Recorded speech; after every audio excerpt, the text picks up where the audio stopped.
Olá, tudo bem? Espero que sim. Estamos por aqui mais uma vez e desta feita temos algo bacana para compartilhar e interagir com você. Abrimos a caixinha de pergunta lá no Instagram, @Francisco Oliveira Oficial. Aproveita para seguir esta página, pois nós estamos fazendo uma interação entre o Instagram e o canal O Calvo Está Falando. E vamos responder por aqui as perguntas que foram elaboradas. Aproveito para agradecer a todos que interagiram, participaram, foi maravilhoso. Perguntas inteligentes, perguntas complicadas, perguntas muito boas. E fica ligado aí que já vai começar as respostas do Calvo que está falando.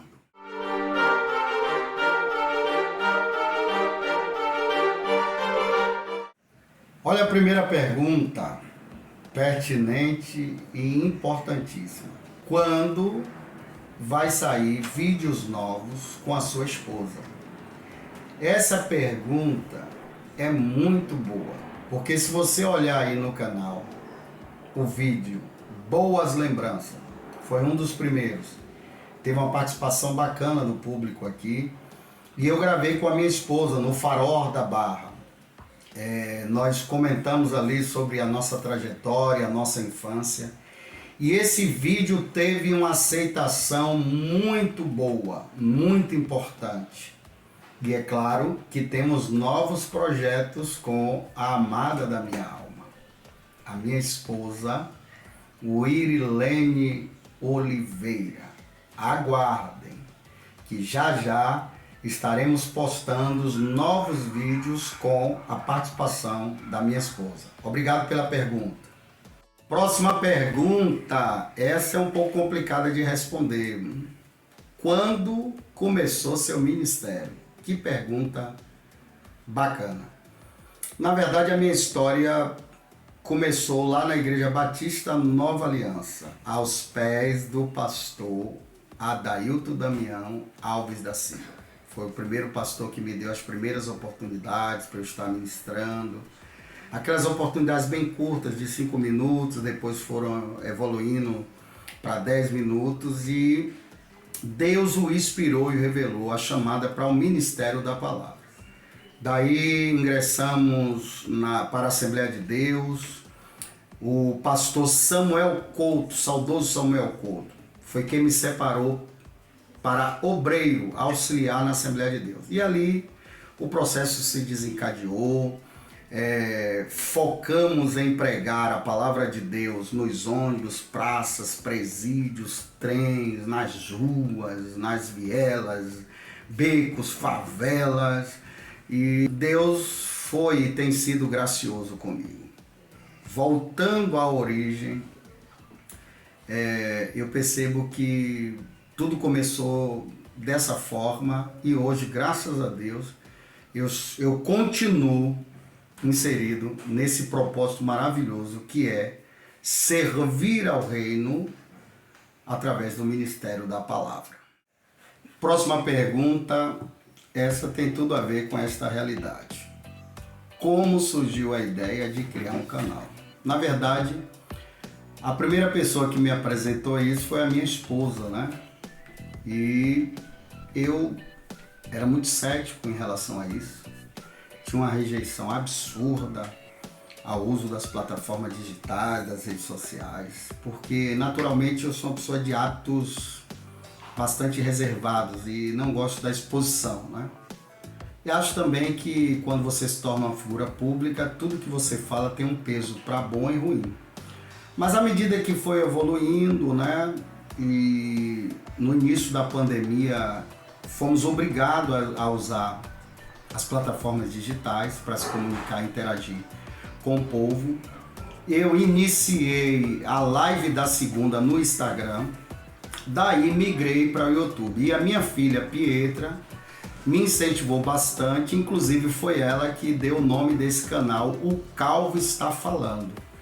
Então houveram participações, incentivos que me impulsionaram e hoje nós estamos focados nesse propósito e nesse projeto de poder oferecer a você conteúdos edificantes para a glória do nome de Jesus.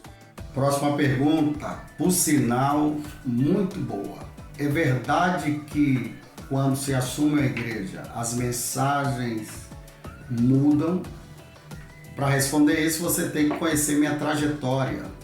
Durante 20 e tantos anos eu preguei por esse Brasil e ainda continuo pregando.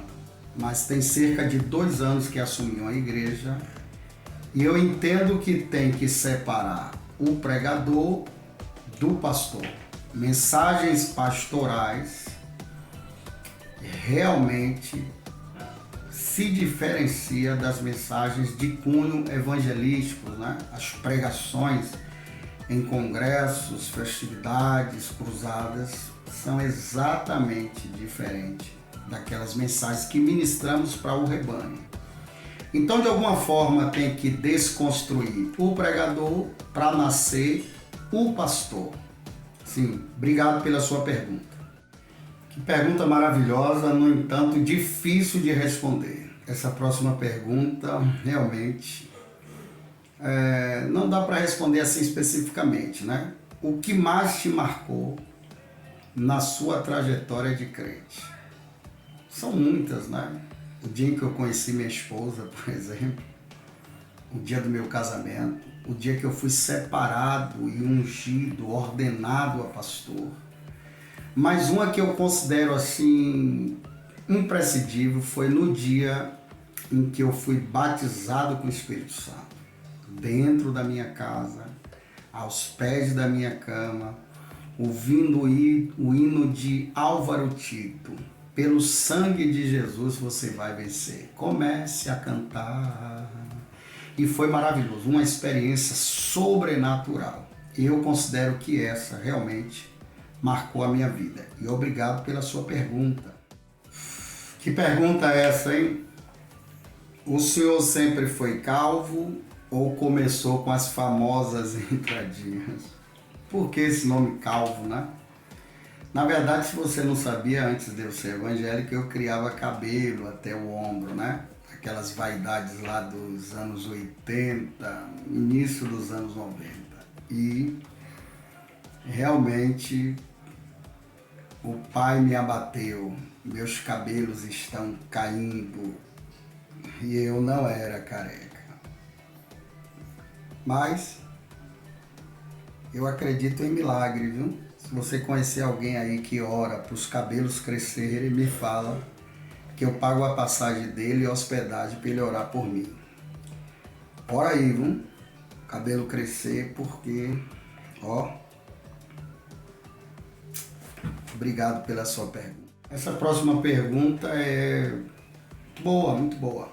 Com qual idade eu conheci o Evangelho? Eu tive a alegria de ser ministrado e conhecer o poder do Evangelho, o poder da graça, no ano de 93, precisamente dia 31 de dezembro, eu fui apresentado ao cristianismo e ao Messias.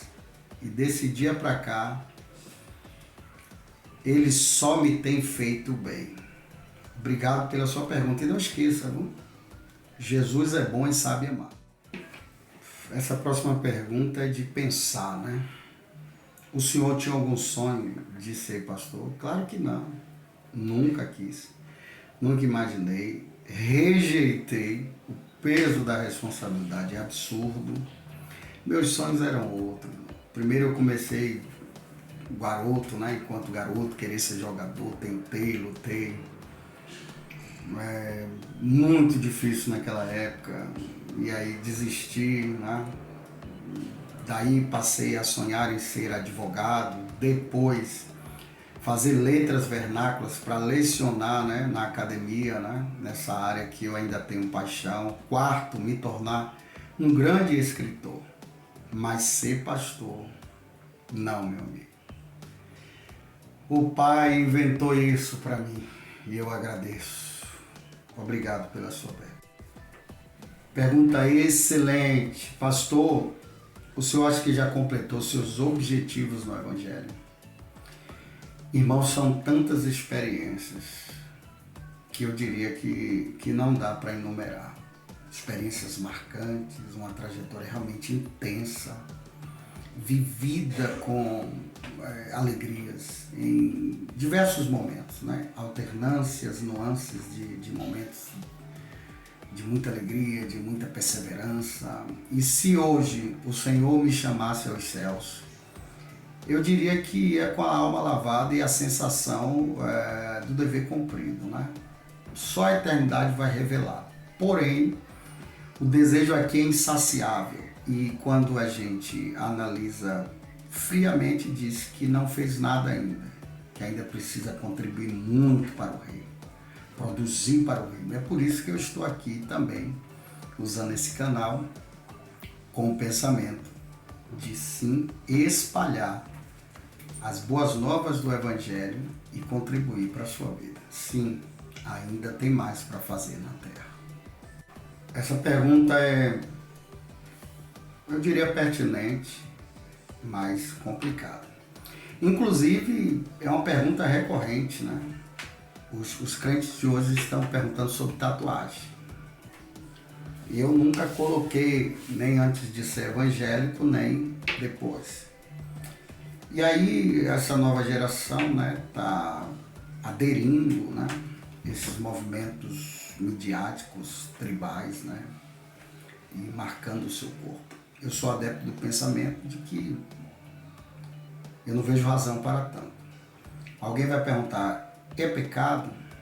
Aí eu vou lhe perguntar, defina pecado.